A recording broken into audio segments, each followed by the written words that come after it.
एक आंटी और अंकल आए हैं, दोनों को एक जैसा मसला है, लेकिन अंकल का मसला ये है कि उनको ना फैटी लिवर है, यानी कि इधर दिखाओ, उनके जिगर पर फैट आई हुई है, ठीक है, और फैटी लिवर के साथ उनको एच पाइलोराई भी है, ठीक है। अब इन चीज़ों को आप हैरान होंगे कि मैं ये क्यों रख के बैठा हूँ। कैमरा इधर लाओ, कैमरा इधर लाओ।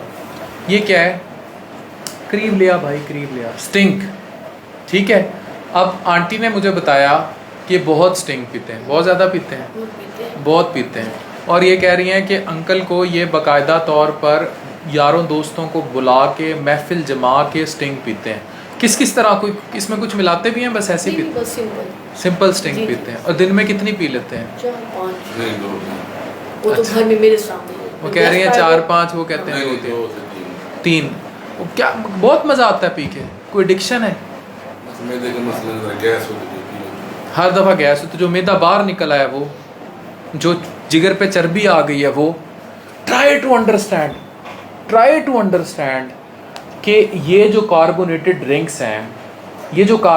ड्रिंक्स हैं, इन स्पेशली ये मैं स्टिंग वाले मुझसे नाराज़ ना हो जाए, ये मैं हर एनर्जी ड्रिंक के लिए बात कर रहा हूँ। इसमें शुगर है, एसिड रेगुलेटर्स हैं, आर्टिफिशियल फ्लेवर्स हैं, इमल्सीफायर है, टॉरिन है, प्रिजर्वेटिव कलर है, इनोसिटोल है, और साथ इन्होंने कहा हुआ है जी हमने जिनसिंग पाउडर डाला हुआ है। जो जिनसिंग पाउडर है, पता है ये किन दवाइयों में इस्तेमाल होता है? ये मर्दाना कमज़ोरी जो होती है ना, जिनको, उनको दूर करने के लिए वो स्टिंग ज़्यादा ना लोग यूज़ शुरू कर दें, ये जिनसिंग पाउडर उसमें भी यूज़ होता है। तो होता क्या है, इसमें बाकायदा लिखा हुआ है कि हाई कैफीन ड्रिंक है, यानी कि इसमें जागे रहने की इंसान को सलाहियत बहुत ज़्यादा है, और साथ इसमें not recommended for pregnant women और चिल्ड्रन, हामला खवातीन और बच्चे ना पिएं, जबकि बच्चे फीडर में डाल के पीते हैं पाकिस्तान में। उसके बाद लिखता है कि अंडर एज ऑफ 12 ये ना इस्तेमाल करें, ठीक है, बच्चों के लिए नहीं है। लेकिन 12 साल के बच्चे, आपको नहीं पता, आप बताएं, आप जो वीडियोस देख रहे हैं, आप में से कितनों के बच्चे 12 साल से कम है जो स्टिंग पी चुके हैं? खुद हाथ खड़ा करें कमेंट्स में, कितनों के बच्चे 12 साल से पीछे हैं जो स्टिंग पी चुके हैं? और वो लोग जिन्हें कैफीन से एलर्जी है वो नहीं लेते। और इस एक बोतल में, ये जो आम आप पेप्सी और 7 अप की बोतल पीते हैं ना, उसमें 120 कैलोरीज होती हैं, इसमें तकरीबन 180 के करीब 300 ml में कैलोरीज हैं। हाई शुगरी कंटेंट है। दूसरा, ये डिप्रेशन करती है, नींद नहीं आने देती, रात सोना चाहें आपको अवेक रखती है, एंग्जाइटी करती है, डिप्रेशन करती है, और सबसे बढ़ के इनका पेट हरम गेट हुआ हुआ है, मतलब अच्छा खासा बाहर निकला हुआ है। इनका वज़न जो है वो मेरे पास रिपोर्ट हुआ है 80 kg तकरीबन, और हाइट कम है तो इनका BMI बहुत 30 से ऊपर होगा, क्योंकि वेट और हाइट के स्केयर का रेशो है BMI। तो ये जिन्हें हम समझते हैं सहल, वो सहल होती नहीं है, दे आर सो प्रॉब्लमेटिक। तो मैं ये बार बार आपको कहता हूँ, अब वो मेरे पास आए हैं जी, मुझे हाजमे के मसले हैं, मैं हाजमे के मसलों के लिए पीता हूँ। ये एक विसिशियस साइकिल है, यानी गुनाह दर गुनाह। आप एक चीज़ गलत करते हैं, फिर आप गलत पे गलत करते जाते हैं।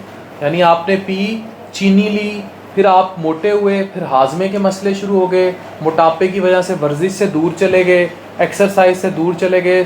सिगरेट वगैरह तो नहीं पीते? सिगरेट भी पीते हैं। कितनी पीते हैं सिगरेट दिन में? एक डब्बी, और 7 स्टिंग चढ़ाते जाते हैं। सिगरेट भी पीते हैं, 7 स्टिंग भी चढ़ाते हैं। तो ये याद रखें कि हमारी, चाय कितनी पीते हैं दिन में? चाय नहीं पीते। ये जो हमारी एडिक्टिव हैबिट्स हैं ना, ये आपको ख़राब कर रही हैं। हमें अपने डाइटरी पैटर्न्स को ठीक करना होगा। हमें ये बात बतानी होगी कि हम कहाँ गलत हैं, हम क्या गलत कर रहे हैं अपनी सेहत के साथ। और ये एक विसिशियस साइकिल है, मतलब चीनी पी, मोटापा आया, वर्जिश से भाग गए, भूख ज़्यादा लगी, रात नींद नहीं आई, डिप्रेशन शुरू हो गई, फिर चर लिया, और वज़न आया, और मैदे के मसले शुरू हो गए। तो जब ये सारा कुछ ये करते हैं तो अल्टीमेटली ये एंटर हो जाते हैं डिज़ास्ट्रस सिचुएशन में, और वजह और कोई नहीं है, ये स्टिंग ना किया तो फिर क्या जिया। ऐसे ही है ना। बार मैं फिर कोई ब्रांड इंडोर्स नहीं कर रहा, मैं सिर्फ आपको ये बता रहा हूँ कि जो आपको कहते हैं ना डू द ड्यू, वो आपके साथ डू नहीं होता, वो डू नॉट होता है। तो अपनी ज़िंदगी को सहल करें, अपनी ज़िंदगी से शुगरी और कार्बोनेटेड ड्रिंक्स को कम करें। मैं बिल्कुल भी स्टिंग के अगेंस्ट बात नहीं कर रहा, मैं excessive use of any energy drink, any carbonated drink, any drink with sugar, जिसमें चीनी भरी हुई हो, मैं उसके ख़िलाफ़ बात कर रहा हूँ। मेरे टेबल पे ये पड़ा होता है, ये मैं कोई ब्रांड अगेन इंडोर्स नहीं कर रहा, अभी मैंने इनके सामने मोरिंगा खाया है, ठीक है, मैं दिन में 3-4 कैप्सूल खा जाता हूँ मोरिंगा के। स्वांजना है और क्या है, पत्ते हैं, स्वांजना बंदा बकरे की तरह भी चल सकता है। तो एनीवेज ये खा लिया, और मैंने इनको अभी कहा है, ये मैंने रखा होता है एक्स्ट्रा वर्जिन, किसी कंपनी इंडोर्स नहीं कर रहा, बस एक्स्ट्रा वर्जिन ऑलिव ऑयल में, तो पता भी नहीं किस कंपनी की। तो ये चीज़ें अगर आप अपनी लाइफ में रखेंगे तो आप अपनी लाइफ को सहल करेंगे। Avoid this. Thank you very much.